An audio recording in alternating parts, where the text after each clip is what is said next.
धन्यवाद speaker ma'am, आपने मौका दी।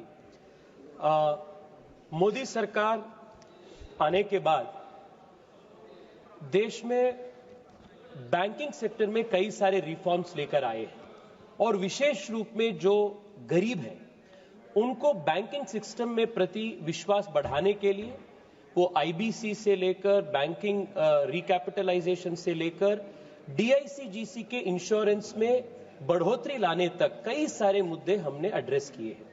मैडम, 2021 में डिपॉजिट इंश्योरेंस गारंटी स्कीम में हम अमेंडमेंट लेकर what was 50,000 rupees as a deposit insurance cover, we increased it to 5 lakh rupees.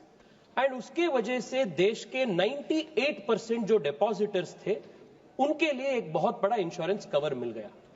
UPA के टाइम में according to the act the money would be, the insurance would be deposited after the liquidation of the bank, and it would take years together for the process to complete.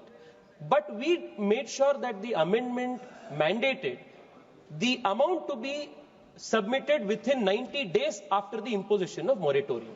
उससे बहुत बड़ा change देश में आया है।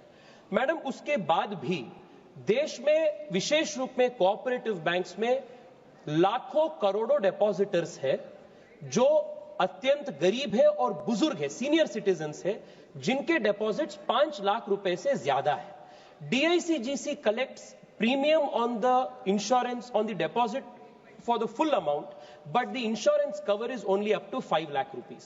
In my constituency, Speaker Madam, a Guru Raghavendra Cooperative Bank has thousands of depositors.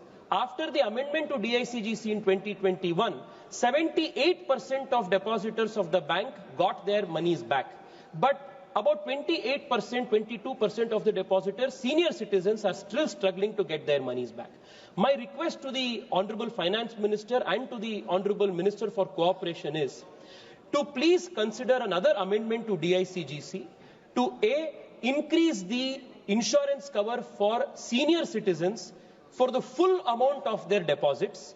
Second, make it applicable for all banks that are already under 35A. And madam, आप जानते हैं कई सारे एनबीएफसीज हैं which are also in the business of collecting deposits. ऐसे NBFCs को भी ये लागू करना बहुत जरूरी है। This will further strengthen the trust in the banking sector and the cooperative banking sector of the smallest depositor. बहुत बहुत धन्यवाद।